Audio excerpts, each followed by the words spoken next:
Bonjour à tous et bienvenue pour ce nouveau Café La Rep sur notre stand de la Digifoire de Pau. Notre invitée aujourd'hui, c'est Mélina Burlot. Mélina, bonjour. Vous êtes pianiste, professeure au Conservatoire de Pau et vous venez nous voir aujourd'hui car vous avez deux actualités. La première, c'est votre projet La musique au camp de Gurs, un ultime refuge. Et le second, c'est un concert le 25 octobre à la chapelle des réparatrices de Pau avec la participation de Beate Klarsfeld. On va commencer justement par ce concert. Que va-t-il se passer le 25 octobre ?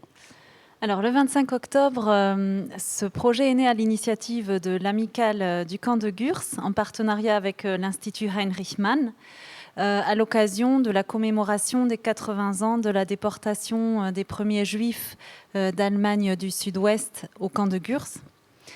Et donc, le projet était d'inviter Beate Klarsfeld autour de son ouvrage qu'elle a publié sur une pianiste, Lieselotte Rosenthal, qui venait de Leipzig et qui a été internée au camp de Gurs. Elle a donné de multiples concerts à Gurs et à l'âge de 37 ans, elle a été déportée à Auschwitz où malheureusement elle est décédée. Donc, le 25, Beate Klarsfeld, elle interviendra comment ? Alors, au départ, elle devait être présente en personne pour faire une conférence autour de ces lettres qu'elle a publiées, parce que Lieselotte Rosenthal a écrit presque tous les jours à son amoureux, qui était un brigadiste international qui a aussi été interné à Gurs. Ils se sont rencontrés à Gurs.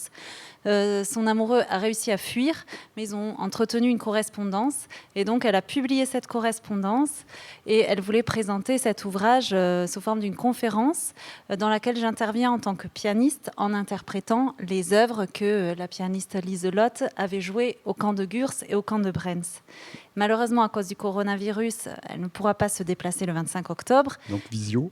Voilà. Visioconférence à l'issue de la conférence-concert qui sera assurée par l'historien Claude Larry. Donc le rendez-vous, le 25 octobre, à quelle heure ? À 21h et en amont, à 16h, aura lieu aussi une rencontre à la librairie Tonnet entre un écrivain Patrick Faure, qui a écrit un roman qui prend sa source dans l'histoire de Gurs, qui s'appelle Le Foulard Rouge. Et il y aura donc une rencontre-débat autour de l'histoire de Gurs et de ce roman, avec la présence de Patrick Faure et de l'historien Claude Larry à 16h à la librairie Tonnet. Donc les morceaux que vous allez jouer à la chapelle des réparatrices à partir de 21h, c'est uniquement des morceaux de la compositrice ou il y aura d'autres choses ? Alors non, ce sont des œuvres, des compositions qu'elle a interprétées dans les camps. Donc il y aura de la musique de Bach, de Scarlatti, Schumann, Chopin et Scriabin. Parfait. On va revenir à votre projet. Donc la musique au camp de Gurs, un ultime refuge. Quelle est la jeunesse ? Comment ce projet est-il né ? Alors ce projet s'est formé, s'est constitué petit à petit.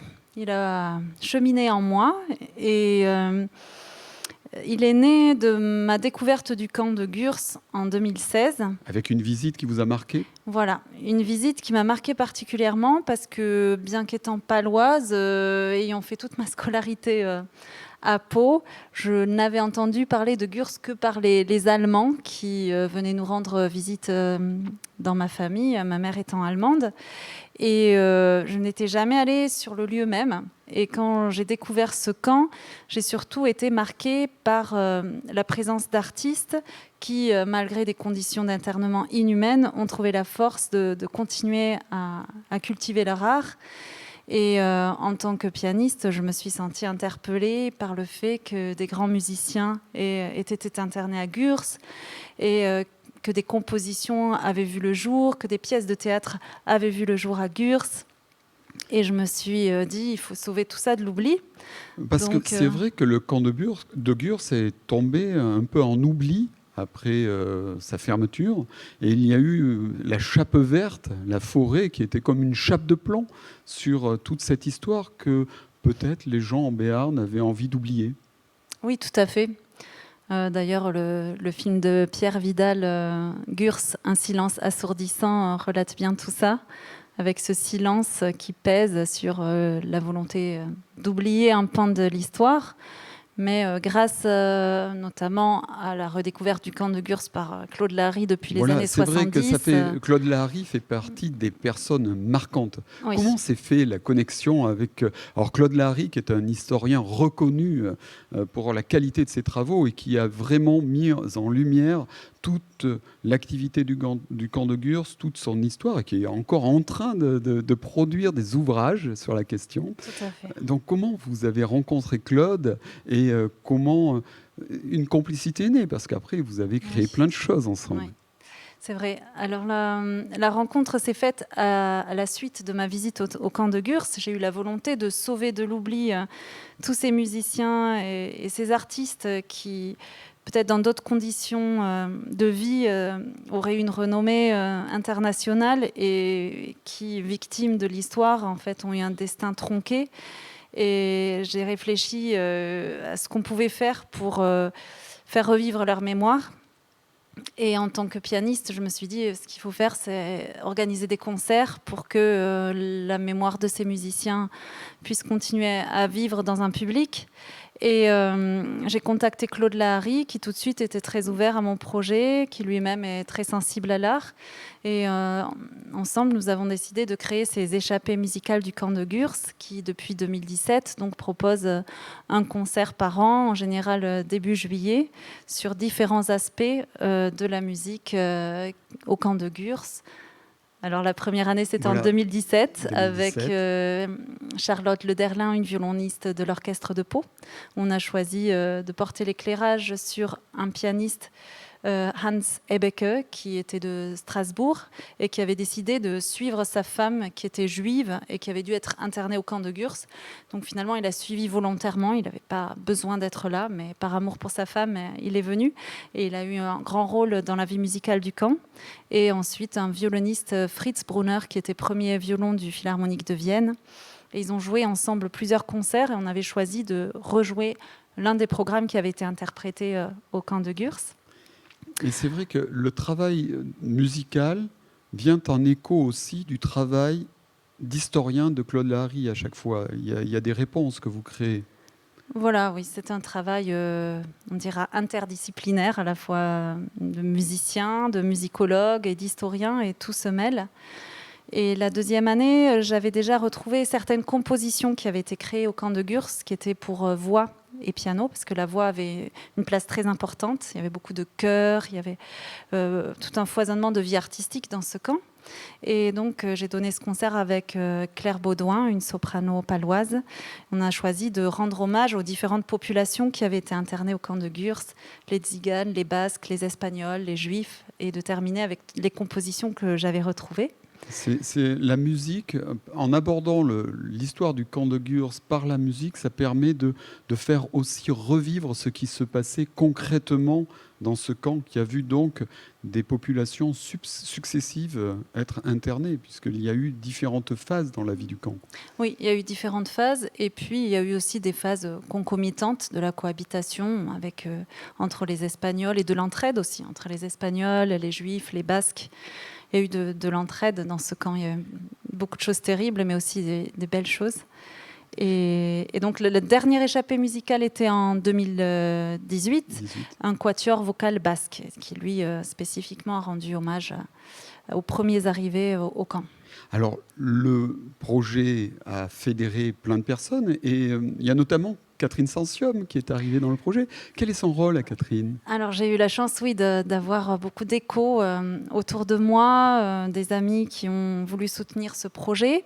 Catherine Sensium en fait partie et elle est à l'origine d'une association qu'on a créée qui s'appelle Mémoire musicale sans frontières et qui va permettre de soutenir mes projets de recherche, de publication, d'enregistrement et de soutenir aussi l'œuvre de Pierre Vidal qui a un projet de documentaire sur l'art au camp de Gurs.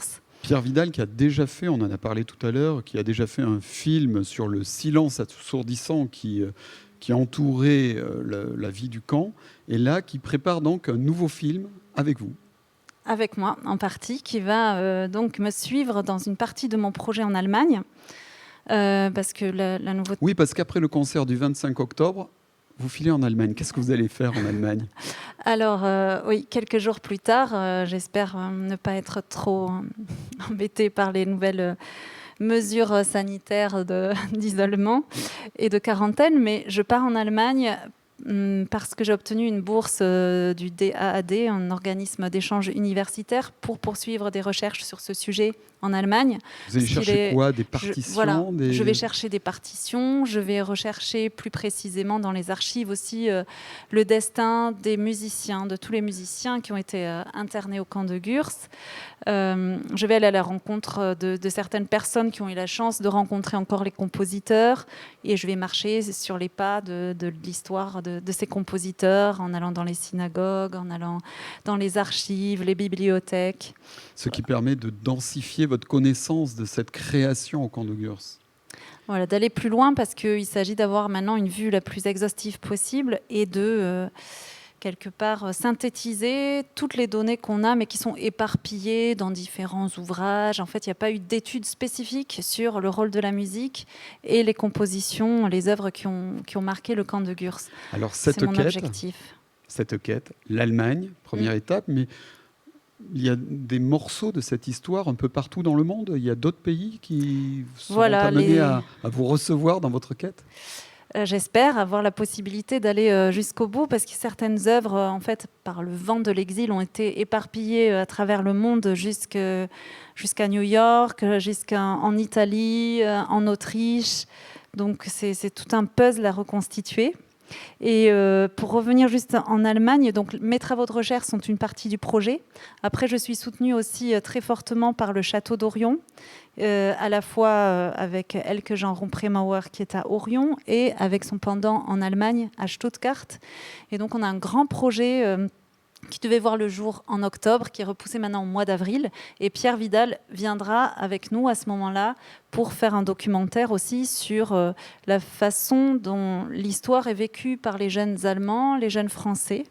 Il y aura beaucoup d'élèves à Bibach et les ambassadeurs du camp de Gurs qui viendront avec nous à Stuttgart, où je donnerai un concert-conférence avec une célèbre chanteuse autrichienne. Le film de Pierre Vidal sera montré à l'Institut français, donc Gurs, un silence assourdissant. Et il y aura cette rencontre de jeunes, parce qu'on pense que le passé, le traitement du passé a une influence sur l'avenir. Voilà. Ce que la jeunesse en prépare. Pour mener à bien tout ce projet, il faut des moyens. C'est aussi pour ça que l'association Mémoire musicale sans frontières a été créée. Et comment on peut vous aider dans cette quête ? Comment on peut rejoindre l'association, par exemple, ou participer ? Alors, l'association s'est créée cet été, et avec le but donc de soutenir ces projets autour de Gurs. Pour nous aider, évidemment, on a besoin de moyens matériels pour mener à bien toutes ces actions, que ce soit les travaux de recherche, une publication, un enregistrement, un film documentaire.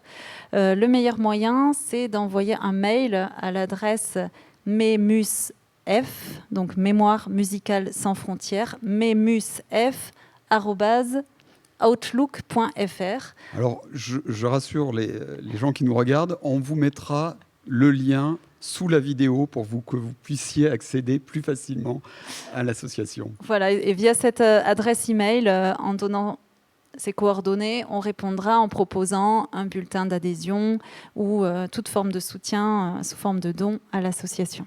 Mais merci beaucoup, Mélina. Donc, rendez-vous le 25 octobre à la Chapelle des Réparatrices pour le concert. Un peu avant, à 16h, la rencontre chez Tonnet. Et on vous souhaite un bon périple en Allemagne à la poursuite de la mémoire du camp de Gurs. Merci beaucoup. À très vite pour un nouveau Café La Rep. Et retrouvez toutes les informations sur le site de la République des Pyrénées. Merci. Merci.